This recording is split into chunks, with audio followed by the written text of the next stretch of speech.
Solo aparte de los que habíamos hablado ayer, 3 libros más y ya. A la tarde ya no hablo más de los libros, lo prometo. Uno de los últimos se titula Detrás de cada puerta. Es sencillamente un estudio sobre todo lo que es la existencia de Dios a partir de las ciencias, física, matemáticas, biología, sociología. A veces la gente piensa que creer en Dios es para algo así como la gente que no sabe nada. Y no se dan cuenta que más del 70% de todos los premios Nobel desde el siglo pasado en ciencias son creyentes, además declarados creyentes. Así que estudiar el universo no está reñido con saber que Dios está ahí y que fue el que lo diseñó todo. Y 2 más, uno que se titula Cara a Cara, escrito con Dan Hollisworth, creo que lo recordáis, y que le conocéis, y es toda la base bíblica de la adoración y la alabanza, de vivir en la presencia del Señor. Y algo que hemos hecho nuestra familia como ministerio, creo que ya algunos lo habéis visto, se titula 99, y durante mucho tiempo, al ir visitando muchas iglesias, nos dábamos cuenta, toda la familia, de que había gente que en los años anteriores ya no estaban asistiendo. Entonces, hemos visto muchas personas en todas partes del mundo que por muchas razones han dejado de seguir al Señor o de asistir a la iglesia. Después de entrevistarnos personalmente, tanto Miriam como yo, a más de 200 personas, conseguimos comprender cuáles son las razones por las que la gente se va. Y esas razones están en este libro, pero de una manera diferente, explicándoles cómo pueden volver al Señor, cómo pueden volver a tener esa relación con Él y con una oración para volver. El libro es sencillamente una pequeña excusa para que las personas que se han ido sepan que seguimos orando por ellos, que seguimos preocupándonos por ellos. Y estoy seguro que alguna persona tienes en tu corazón, en tu mente, que hace años que ya no asiste o que está lejos del Señor o que aparentemente se ha apartado por alguna razón. Pues es un buen momento para regalarle el libro y sobre todo para seguir en contacto con esas personas y seguir hablándoles del Señor y seguir preocupándonos y orando por ellas. Abrimos la palabra del Señor en el libro de Josué y el capítulo 3. Hablamos de un momento también que muy pocas veces solemos hablar, pero todas estas historias en el Antiguo Testamento están escritas, como decía Pablo, para que nosotros aprendamos a vivir. Y la única manera de poder aprender es introducirnos dentro de las historias. Hay muchas personas que hablan desde muchas situaciones diferentes, iglesias y posturas teológicas diferentes, hablando sobre la Biblia, defendiendo que es la palabra de Dios, y claro que es la palabra de Dios, y diciendo que si leemos la Biblia y estudiamos la palabra de Dios, pues eso va a transformar nuestra vida. Es cierto, pero es cierto solo hasta cierto punto. Porque no solamente necesitamos estudiar la palabra de Dios, sino que necesitamos introducirnos en ella, dejar que Dios nos hable y nos transforme. Porque si solamente adquirimos conocimiento, llegamos a ser incluso personas orgullosas. ¿Os acordáis lo que Pablo escribía a los Corintios? El conocimiento envanece, pero el amor es lo que nos hace vivir de una manera diferente. Entonces, leemos la palabra de Dios y pedimos al Espíritu de Dios que nos hable para que transforme nuestra vida, no solo para saber. Claro que es importante conocer lo que Dios dice, es trascendental. Pero acordaos lo que incluso el mismo Señor Jesús tuvo que decirle a los escribas, fariseos y maestros de la ley, personas que incluso conocían libros del Antiguo Testamento, es decir, de la Biblia en aquel momento, de memoria. Él le dijo: escudriñáis las Escrituras porque ellas os dan la vida eterna, pero ellas son las que dan testimonio de mí. Así que la manera de leer la Biblia es introducirnos en ella, pedirle al Espíritu de Dios que nos hable, que transforme nuestra vida y que después de leerla podamos amar más al Señor Jesús. Ese es el proceso y es lo que transforma nuestra vida. Y por eso, en una situación como esta, Josué capítulo 3, el paso del Jordán, a veces nos da la impresión de que es una historia, pues sencillamente para que comprendamos cómo el pueblo de Israel pudo entrar en la tierra prometida. Pero es mucho más que eso. ¿Os acordáis que Dios los libró de Egipto, los sacó de Egipto, los rescató, igual que a nosotros? Es una imagen de cuando nos rescató de la esclavitud por medio del Señor Jesús, lo que Él hizo en su muerte y su resurrección. Pero tan pronto salieron de Egipto, se encontraron con el Mar Rojo. ¿Os acordáis la historia? Y en ese momento ellos no tuvieron que hacer nada. Tenían miedo, pensaban que iban a morir, pero de repente Dios abre el Mar Rojo y el pueblo de Israel puede pasar. Sencillamente era una enseñanza para que ellos se dieran cuenta de que Dios nos libra de la esclavitud y Él lo hace todo. Yo solo necesito confiar en Él, creer en Él. Creer que lo que ha dicho, lo que dice y lo que dirá siempre es cierto y Él va a cumplir su palabra. Pero ahora el pueblo tiene que conquistar la tierra. Y ahí nosotros tenemos que hacer algo. Pero fijaos en lo que vamos a ver, que sigue siendo la vida por fe. Es decir, nosotros no vamos a conquistar la tierra, no vamos a ser santos, intentando ser buenos, haciendo muchas cosas o intentando cumplir todo lo que Dios dice, porque vamos a seguir cayendo. Necesitamos seguir confiando en Dios. Si hemos sido salvos por fe, una vez más el apóstol Pablo recuerda, vivimos también por fe. No cambia absolutamente nada. Pero ya no nos quedamos, digamos, en la orilla, como delante del Mar Rojo, esperando que Dios abra las puertas, que Dios abra el mar, que Dios haga todas las cosas. A partir del momento en el que el Señor nos salva, y creo que ese es el momento en el que estamos todos aquí, si todos sois del Señor, tenemos que dar pasos de fe, confiando en el Señor 100%, pero sí, saliendo adelante. Y fijaos que capítulo 3 y versículo 1, dice Josué, estoy en el libro de Josué, se levantó muy de mañana, él y todos los hijos de Israel partieron de Sitim y llegaron al Jordán y acamparon allí, es decir, delante del río Jordán, antes de cruzar. Así que, ¿cuál es la primera decisión? A veces las personas, algunos de mis amigos me dicen, ¿cómo puedes leer la palabra del Señor y de repente de cualquier detalle encontrar una enseñanza en tu vida? Yo les digo, porque yo estoy dentro de la historia. ¿Entendéis lo que os decía antes? No estamos leyendo Josué 3 para aprender. Nosotros ahora somos el pueblo de Israel, en esta mañana.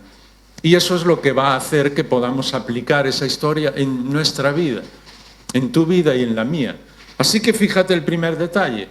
Tanto José como todo el pueblo se levantaron muy de mañana. Esa es la primera decisión. La decisión de seguir al Señor y amarle sin condiciones. De hacerlo de una manera apasionada. Es decir, vas a cruzar el río de Jordán, muy bien, pues voy a dormir bien, me levanto a media mañana, vamos a ver si tengo ganas o no. A veces vivimos así. Pero no se trata de eso.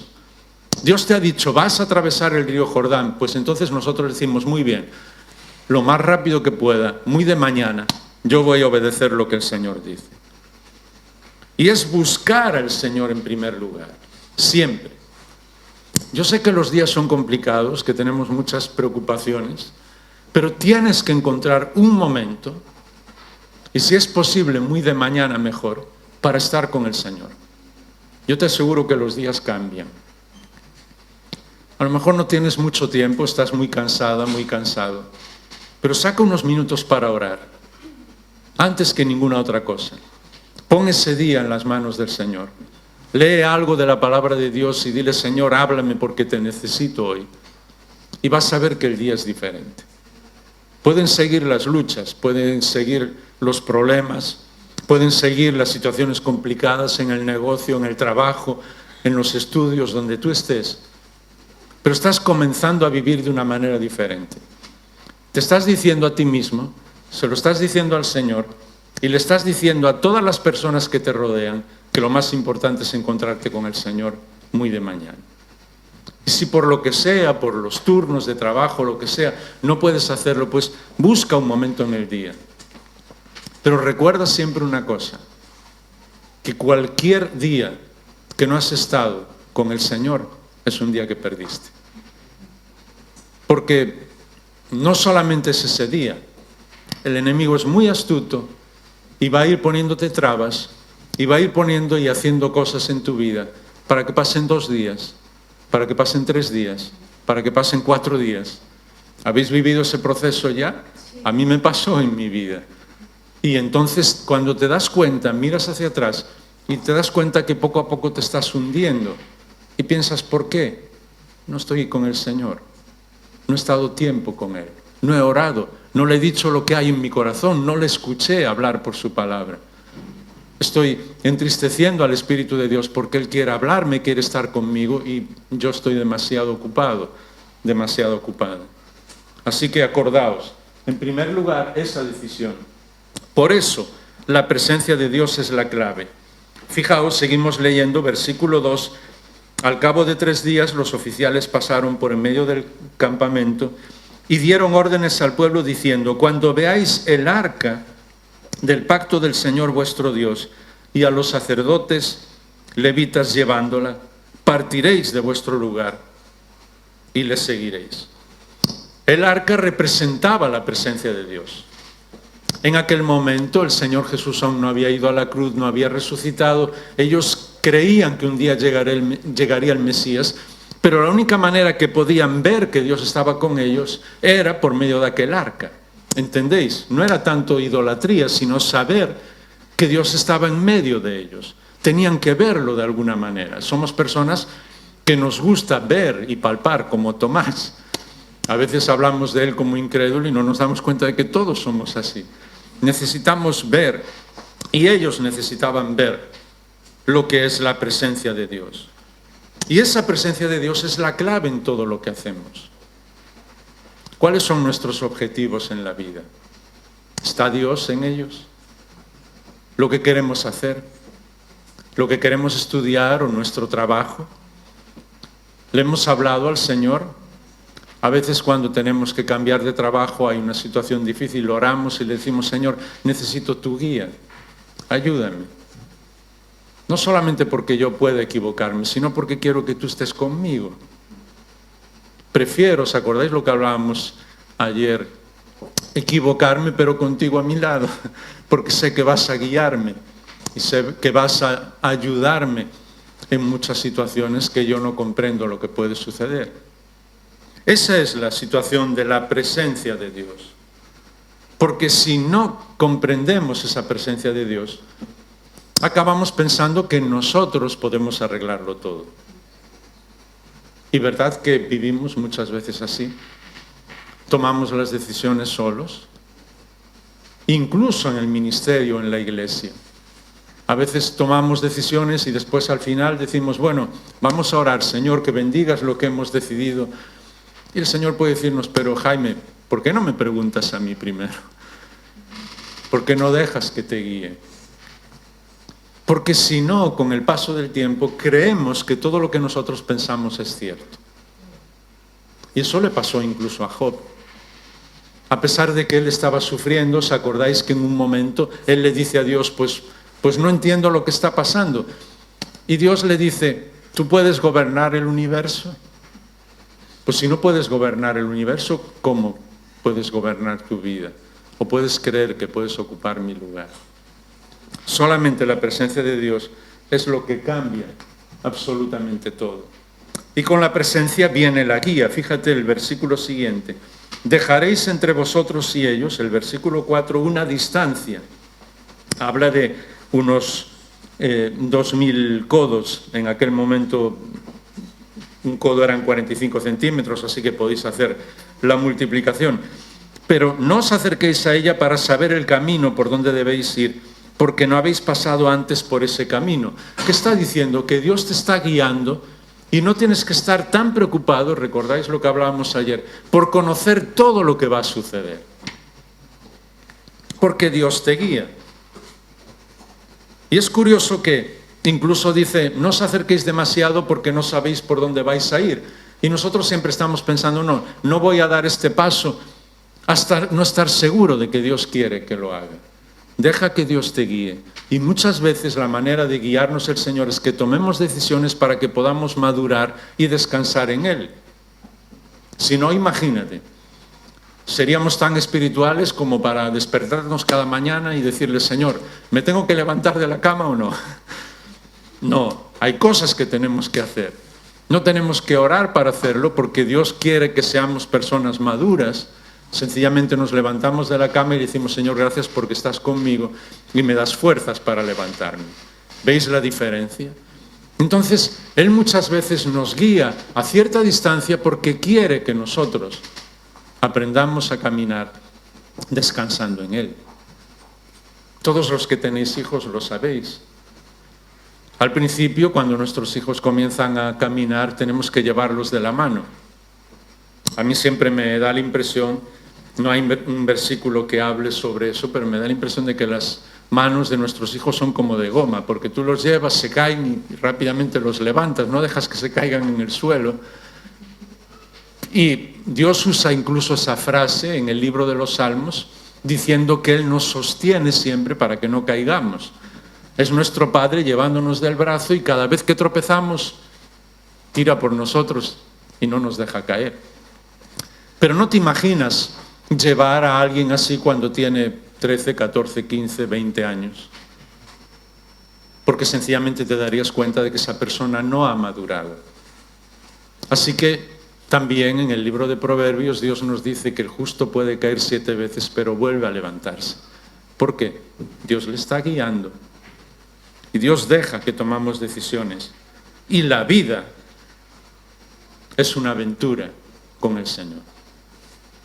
Y es una aventura en la que muchas veces pues cometemos equivocaciones. Pero alguien dijo una vez que éxito es ir de fracaso en fracaso sin perder el rumbo. Así que no te preocupes a veces si tomamos decisiones que no son buenas o nos equivocamos. Vuelvo a repetir lo que decía ayer, no en cuanto a lo que está bien y está mal, sé que me entendéis, sino decisiones del día a día, porque seguimos la guía del Señor. Y muchas veces su guía es como cuando vamos conduciendo y conducimos de noche. A veces tienes que llevar las luces cortas y puedes ver muy poco. Otras veces puedes tener una luz más larga. Dios sabe siempre el lugar a donde vamos y siempre nos guía y nos conduce. Pero después dice en el versículo 5, entonces Josué dijo al pueblo, seguimos en el capítulo 3, consagraos, porque mañana el Señor hará maravillas con vosotros. En nuestra vida también la clave es la consagración. No solamente orar, sino también descansar en Dios. Vivir una vida diferente y consagrarse a Él. Vivir tal como Él quiere. Vivir consagrados al Señor. Mirar dentro de nosotros, en nuestra vida, en nuestro corazón, si hay cosas que le desagradan a Dios, porque esas cosas van a acabar destruyéndonos a nosotros. A veces tenemos un concepto de pecado como algo que puedes o no puedes hacer, y no nos damos cuenta que en la Biblia aparecen como diferentes palabras para explicar lo que es el pecado, pero la que aparece más veces es algo muy sencillo. Literalmente es fallar el blanco, es decir, hacer cosas que nos van a hacer daño, que no son buenas. Y a veces no nos damos cuenta de que vivir consagrados es acercarnos al Señor, porque Él es la persona más inmensamente feliz que existe. Él es santo. Así que si nosotros queremos vivir de una manera diferente, vivir con Él y vivir sabiendo lo que podemos y no podemos hacer, es sencillamente consagrarnos a Él, escuchar lo que Él nos dice y tomar decisiones. Y a veces son pequeñas decisiones, porque a veces son pequeños problemas, pequeñas cosas que pensamos que no tienen importancia, las que hacen más daño a nuestro corazón. Y quizás muchos de nosotros no hemos hecho ninguna barbaridad, entre comillas. Quizás no hemos matado a nadie, pero sí a veces hay amargura en nuestro corazón delante de ciertas personas. Odiamos a algunas personas o hablamos mal de alguien. ¿Me entendéis? No, yo no soy mala persona porque yo nunca he hecho daño a nadie. ¿Estamos seguros? Y así podríamos hablar en muchas otras situaciones. Tenemos que pedirle al Señor sabiduría para consagrarnos a Él y pedirle que su Espíritu trabaje dentro de nosotros en esas pequeñas cosas que Él va a cambiar. Y entonces nuestra vida será diferente. Si seguimos adelante, encontramos en el versículo 8, el Señor en el 7 le dice a Josué que va a exaltarle como responsable delante del pueblo. Pero dice en el versículo 8, ordenarás a los sacerdotes que lleven el arca del pacto diciendo, cuando lleguéis a las orillas de las aguas del Jordán, os detendréis en el Jordán. Entonces Josué dijo a los hijos de Israel, acercaos y oíd las palabras del Señor nuestro Dios. Y Josué añadió, en esto conoceréis que el Señor está vivo entre nosotros, entre vosotros, y que expulsará delante de vosotros, y habla de todos los enemigos. Y he aquí, versículo 11, el arca del pacto del Señor de toda la tierra va a pasar el Jordán delante de vosotros. Habla de una lucha espiritual. Y no hay manera de vivir la vida cristiana si no es entrar en la lucha. Había un himno que cantábamos hace muchos años, no sé si todavía lo cantáis aquí, que una de las estrofas decía, salvos, santos y satisfechos. Yo supongo que el autor quería hablar, decir de que una vez que el Señor nos ha salvado, nuestra vida tiene sentido. Pero nosotros me da la impresión de que lo hemos tomado digamos, como un lema de vida, ¿no? Ya soy salvo, ya estoy santo, ya estoy satisfecho, ya no voy a hacer nada más. Y eso no es lo que Dios espera de nosotros. La vida cristiana es una aventura, es una lucha. De hecho, Pablo, como mencionábamos ayer también, habla de la lucha espiritual y nos dice que el Espíritu nos da una armadura para luchar. Así que si no estamos luchando, algo en nuestra vida espiritual no está bien. Sabéis, los que me conocéis, que me encanta el mundo del deporte. Y siempre puedes encontrar buenos ejemplos en el mundo del deporte. De hecho, en la Biblia hay más de 100 historias, versículos y frases que están relacionadas con el mundo del deporte. Pablo es uno de los que más usa esas historias y esas imágenes. Y una vez, hablando con un conocido entrenador, hablábamos de los jugadores de un determinado equipo y él me decía, mira, cuando jugamos contra tal equipo, por ejemplo, tenemos que buscar quién va a cubrir a este jugador, quién va a defender a este jugador. Y luego de repente me dice, pero hay algunos jugadores que ni nos preocupamos. Esos se cubren solos, dijo él. Es decir, no va a pasar nada si nadie le defiende.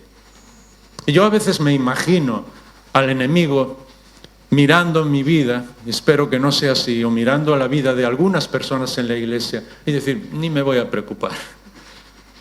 Esa persona se cubre sola, no hace nada. Sí, es salva, es del Señor, pero no me causa ningún dolor de cabeza. Y yo a veces oro, sé que comprendéis esa frase, esa manera de hablar, diciéndole al Señor, Señor, yo quiero darle dolores de cabeza al enemigo. Yo quiero que se preocupe, yo quiero entrar en la lucha. Porque muchas veces tenemos miedo incluso de entrar en la lucha espiritual y pensamos, bueno, ¿qué va a pasar? ¿Qué va a ocurrir? Y no nos damos cuenta de que la Biblia nos enseña que el enemigo, aunque es el rey de este mundo, sin embargo, no puede hacernos nada a ninguno de nosotros porque estamos en las manos del Señor. Así que no tenemos ni que preocuparnos. Dejar nuestra vida en las manos del Señor y entrar en la lucha sin ningún problema. A veces digo en broma que lo único que Él puede saber es el número que calzamos. Porque Pablo dice, pronto Dios pondrá al enemigo debajo de vuestros pies. Pero es sencillamente porque Él lo hace así. Por el poder de Dios. Así que si Él nos ataca, nosotros sencillamente oramos y dejamos que nuestro abogado nos defienda. Tenemos un abogado defensor en los cielos, que es el Señor Jesús. Y es un abogado que jamás pierde un juicio. Y tenemos un abogado defensor dentro de nosotros, que es el Espíritu de Dios. Y es el Espíritu Todopoderoso que resucitó al Señor Jesús de los muertos y el que llena de amor absolutamente nuestras vidas. Así que no tenemos que tener miedo de ninguna cosa, de nada que pueda ocurrir. Y a veces me gusta decir que cuando nos preguntan cómo estamos, a veces, claro, hay situaciones complicadas en la vida y uno está sufriendo físicamente, o hay problemas, o vienen cosas que aparentemente son más fuertes que nosotros, pero tenemos que descansar en el Señor.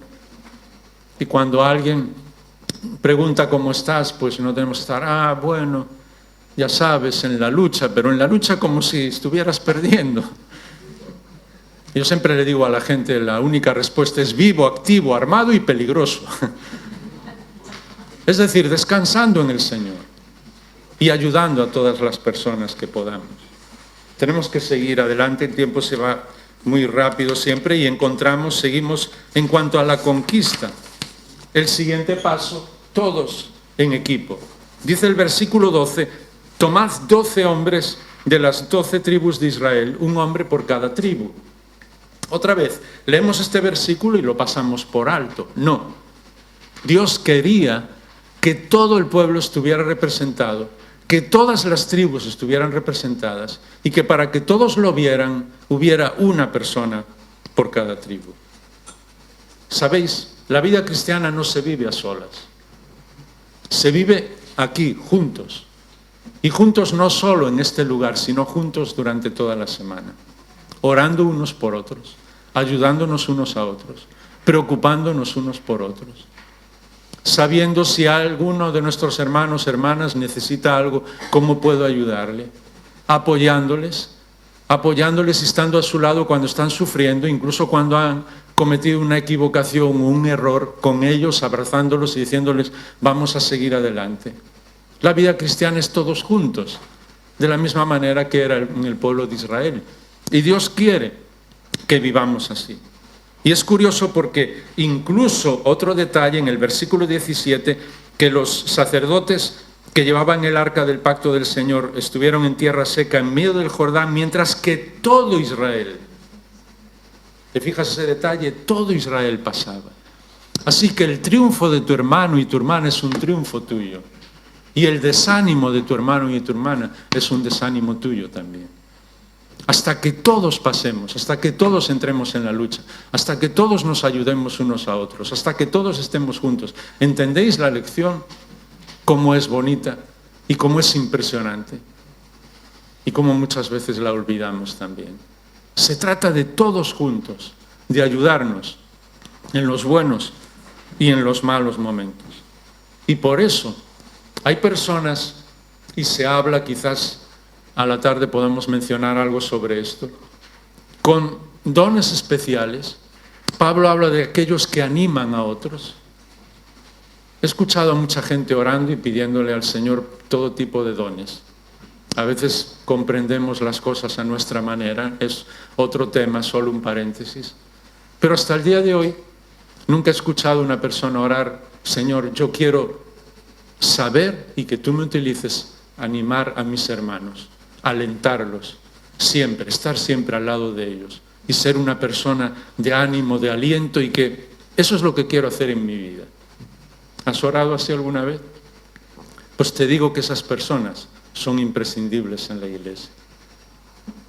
Para todos, incluidos para los que estamos aquí a veces predicando. Dios usa a esas personas porque parte de la bendición, como veremos, es saber animar a los demás y vivir todos juntos. Y ya las últimas hay que mojarse. Versículo 13. Y es curioso porque esa frase la decimos muchas veces, pero aquí es literal.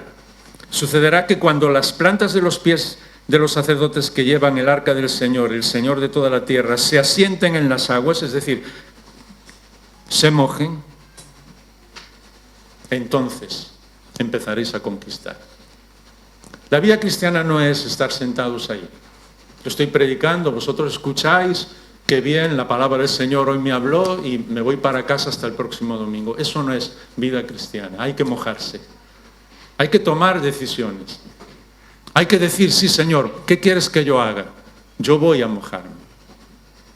Y no puedes, incluso literalmente, pero sé que entendéis la parte espiritual, salvar a alguien que se está ahogando si no te metes en el agua. Y no puedes ayudar a salvar a una persona que no tiene al Señor si no te mojas, si no estás con las personas, si no estás con ellos. Hay que mojarse por los demás. Y creo que es muy sencillo de entender, no necesito explicar mucho más. Y en los versículos 15 y 16, ya veis que estamos terminando, dice que los que llevaban el arca entraron en el Jordán y los pies de los sacerdotes que llevaban el arca se mojaron a la orilla del agua, porque el Jordán se desborda por todas sus riberas todos los días de la cosecha. Y las aguas que venían de arriba se detuvieron y se elevaron en un montón.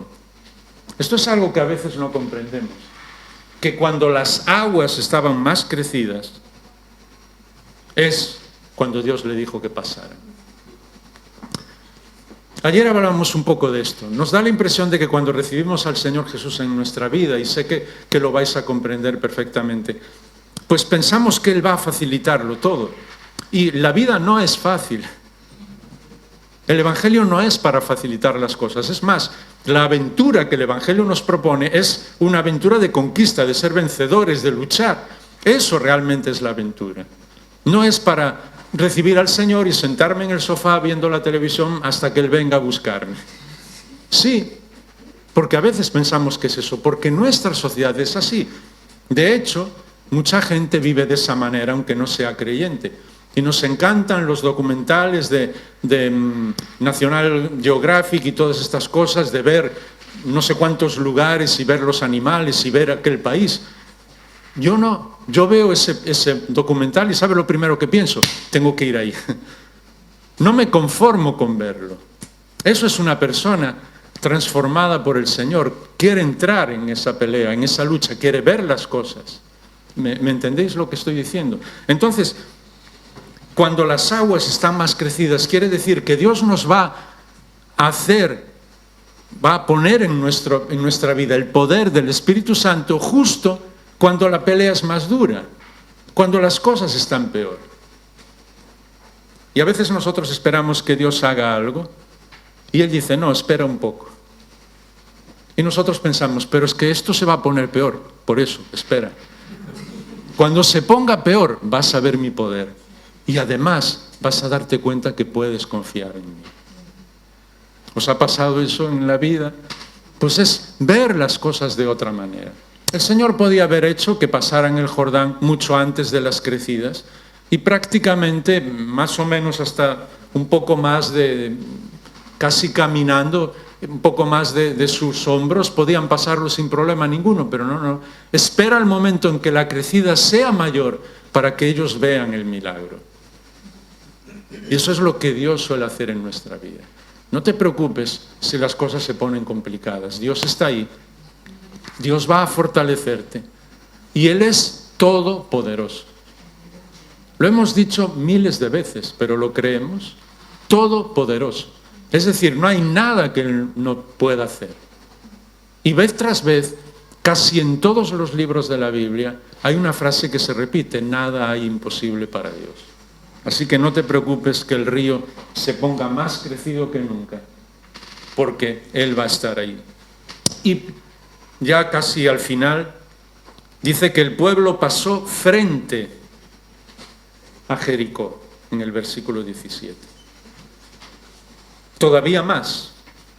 ¿Qué era Jericó? La ciudad más complicada, más difícil de conquistar de todo, absolutamente, de toda la tierra prometida, el mejor ejército y una ciudad que nadie, absolutamente nadie, había conseguido vencer en el pasado. Y Dios les hace cruzar el Jordán justo enfrente de Jericó. Y tú dices, vaya, mira que es largo el Jordán, Y vamos a ver ahí de repente cruzar y vamos a ver la ciudad más difícil y nos vamos a morir de miedo todos. No. Justo para que ellos se dieran cuenta, ves esa ciudad, has cruzado el Jordán, no hay ningún problema, yo voy a vencer. Así que no te preocupes cuando a veces Dios ponga delante de ti cosas que aparentemente tú no puedes vencer. Porque si Él lo pone delante es porque está contigo. Y si Él lo permite es porque no te va a dejar, no te va a abandonar. Y eso fue lo que ocurrió en Jericó. Lo primero que muchas veces Dios tiene que vencer antes que ninguna otra cosa, ¿sabes lo que es? Mi miedo. Las cosas que hay dentro de mi corazón. Y a veces Dios tiene que llevarnos al extremo para que podamos vencer ese miedo. Y Él va a estar contigo y te va a fortalecer siempre. Así que ora al Señor y dile: Señor, yo quiero nuevos desafíos, yo quiero nuevas conquistas, yo quiero conquistar esta ciudad, Baracaldo, para ti. Yo quiero, pídele al Señor cosas que realmente sean imposibles para ti, porque entonces vas a ver que es Él el que puede hacerlo.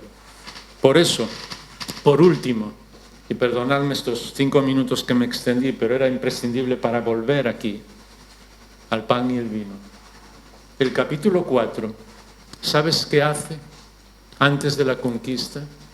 Antes de que ellos entren en la tierra prometida. Recordar todo lo que Dios ha hecho por su pueblo. Incluso Josué manda colocar una piedra por cada tribu y dice que esas piedras están hasta el día de hoy, así que no eran piedras pequeñitas. Tendrían que ser varias personas que llevaran cada una para que se vieran bien las 12 piedras. ¿Para qué? Para recordar lo que Dios ha hecho con nosotros. ¿Sabes? Nos olvidamos enseguida de las cosas. Me pasa a mí y supongo que os pasa a vosotros. Y Dios lo sabe. Por eso, Él muchas veces nos dice una y otra vez que tenemos que recordar lo que Él ha hecho. Estamos delante de una situación difícil y ya empezamos a temblar. No recordamos todo lo que Dios ha hecho en los últimos 10, 20, 30 años. Aquí hay personas jóvenes que quizás han conocido al Señor hace poco tiempo. Pero hay personas con muchos años que quizás lleváis con el Señor 20, 30, 40 años. Y a veces es verdad que seguimos teniendo los mismos miedos. ¿Sabes por qué? Porque nos olvidamos. Dios te ha cuidado hasta aquí. Así que va a seguir cuidándote siempre. No hay ninguna duda sobre eso. ¿Y sabes cómo vencemos esas dudas? Comienza a recordar todo lo que Dios ha hecho en tu vida. ¿Y sabes una de las mejores maneras de recordar? Anota todo lo que Dios va haciendo en tu vida, día a día. Y de vez en cuando vuelve a algo que has escrito hace 10, 15, 20 años para recordar lo que Dios ha hecho. Yo tengo mi Biblia escrita por todas partes, llena de fechas y de cosas que Dios ha hecho en mi vida. No porque pienso que soy una persona impresionante o que Dios ha trabajado en mi vida, sino precisamente porque necesito recordarlo.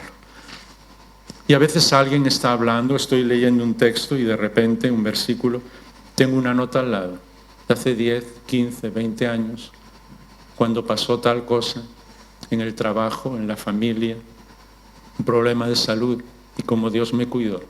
Y de repente ese versículo es como una luz en mi vida. Dios me ha cuidado y va a seguir cuidándome hoy. Y esa es la razón por la que el Señor Jesús dejó algo tan sencillo como el pan y el vino. ¿Para qué? Recordemos su muerte, su resurrección y que Él va a volver. Pasado, presente y futuro en un solo acto. Muy sencillo. Ningún otro acto en la historia de la humanidad puede juntar los 3 tiempos, pero sí el Señor Jesús. Y dijo pan y vino porque es algo que todos los días tenemos en nuestras manos. Así que no es para recordar solamente aquí el domingo. Haz un esfuerzo en las próximas semanas Y si el Espíritu de Dios te habla, no lo olvides nunca más. Porque yo no puedo tomar pan ningún día de la semana, en ningún momento, sin acordarme del Señor. Hazlo, piénsalo, mañana, pasado, los próximos días. Los primeros días tendrás que esforzarte porque nos olvidamos. Pero el Señor dijo: cada vez que tomáis pan, vas a ver cómo tu vida se revoluciona. Porque cada día vas a tener que agradecerle mucho al Señor. Y por eso ahora lo tomamos juntos. Sí.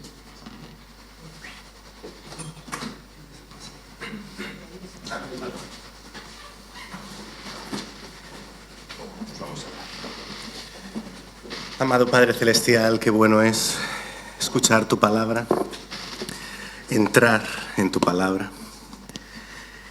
Y gracias, Señor, porque ahora podemos recordar con este pan y con este vino la muerte de nuestro Señor Jesucristo, su resurrección, y un día la tomaremos juntos en el reino de los cielos.